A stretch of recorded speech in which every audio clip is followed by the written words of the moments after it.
Hi, Gina Kovaruby is here with Deliberate Doing. Today, I'm going to talk to you about communications and how you can elevate some of your very basic communication skills to be more connected in the workplace. So it's my pleasure to bring you Communication Creates Connection. This is what we're going to learn today. In section 1, I'm going to show you how communication can be very complex.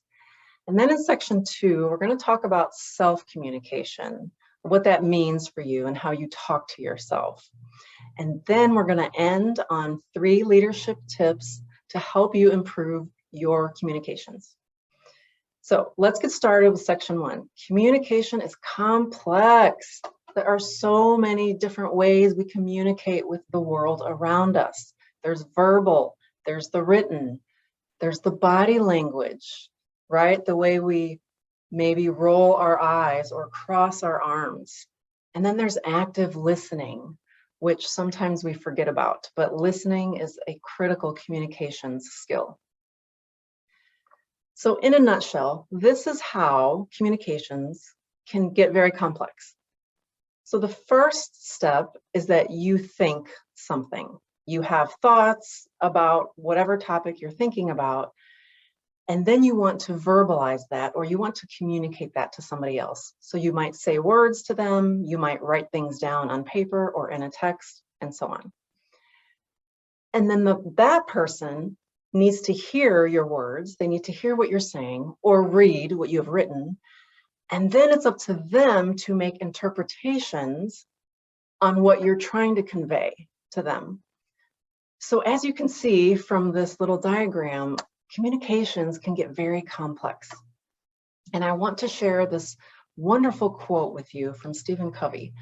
The biggest communication problem is we do not listen to understand. We listen to reply.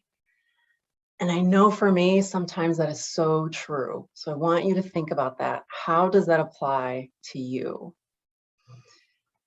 Okay, that leads us to section 2, self-communications. Now, the brain likes to bombard you with thousands of thoughts every day, thoughts and beliefs. And you, whether you realize it or not, get to choose what you want to believe. You get to pick and choose which thoughts you want to grab a hold of, which thoughts you want to cling to. And I like to compare this to, let's say, going to the market or going to the mall, going shopping for something. They are there to bombard you with products. They want you to buy everything, but you are only going to walk away with the items that you need or that you want, that are going to serve you well. Just like you get to pick and choose the items you want to buy, you also get to pick and choose your own beliefs. That's really important. So you need to take charge of your brain. Don't let it take charge of you. And I'd like to share this quote by Cy Wakeman. She is a leadership expert and a therapist. And this is brilliant. She says, "You are not your thoughts. They aren't you until you give them your agreement and belief." Just like when you go to the market, everything there doesn't belong to you. Only the items that you pick and choose to buy belong to you. Same thing with your thoughts. The ones that you buy into and believe and give your agreement to are the ones that make you who you are. So in a nutshell, you get to choose your beliefs. And the reason that's important to know is because of this diagram. It explains it very clearly. Your thoughts create feelings inside of you, or energy. Those feelings then drive you to take action or to behave in certain ways. And that's really good to know. That's very important to understand. You get to pick and choose your own thoughts. Those thoughts are going to create energy or emotion inside of you. And based on that energy and emotion, you're going to go out and act a certain way in the world. So what I have written here at the bottom of the slide is that what you choose to believe about yourself affects your behaviors and your interactions with the people around you. Now that leads us to section 3. I've got 3 wonderful tips here to share with you, and they might seem basic on the surface, but I really want you to let them soak in. So tip number 1 is that other people are going to treat you based on the way you treat yourself. They are going to see if you know how to stand up for yourself. They're going to be able to detect if you're kind to yourself, if you respect yourself.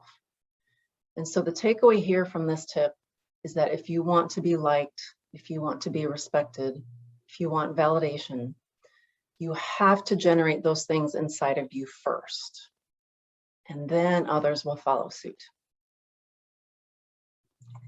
Tip number 2 for leadership in the workplace, please be transparent. What that means is that you don't withhold or hide information. You don't mislead people or fudge numbers. You don't claim to know things that you really don't know. Please don't disappear. Don't pull the magician act of disappearing and just not showing up. I've seen that so much in the workplace. And the last bullet here, don't say or write anything that you wouldn't say to someone in person. Always speak and always type as if your boss is going to read what you're saying or what you're writing, because you never, ever know. And the third tip is about feedback. So number 1 is about giving feedback. Part of being a leader, which you are, regardless of where you fall on the hierarchy scale, part of being a leader means engaging in transparent feedback. And I like this quote here. This is from Emotional Intelligence, Self-Awareness from Harvard Business Review. Managers should be able to give negative feedback, but even if they don't, you need to learn how to solicit it so that you can get the information you need to grow in your job and career. And that leads us to the second part of tip 3. How do you initiate feedback? What might that look like? As hard as it may seem. Well, the first bullet, you could try to give yourself some negative feedback first and then share it with someone else and say, hey, I know I tend to do this thing that might be really annoying. Do you have any thoughts on how I can help myself improve? The second tip, reframe negative feedback. Don't take it as criticism necessarily. Don't take it as a personal attack. Can you spin it so that it's a challenge? You see it as an obstacle for you to try to work to overcome. And then the third thing to remember about initiating feedback is take baby steps. This is going to be a process for some of you. You're not going to get great at it overnight. You might want to ask somebody, hey, if I could change one small little thing, where might I start? What do you suggest for me? And be open to hearing other people's feedback. So my final thought today is I want you to remember to try to give to others what you believe is missing in the relationship. So what that means, and I'm not saying this is easy, but what that means is if you think somebody is disconnected, if you think they don't communicate very well, if they're not very responsive, you try doing those things first with that person. Okay? So with that, I want to say thank you very much. You can get a hold of me. My email is gina@deliberatedoing.com, and let me know what else you'd like me to talk about.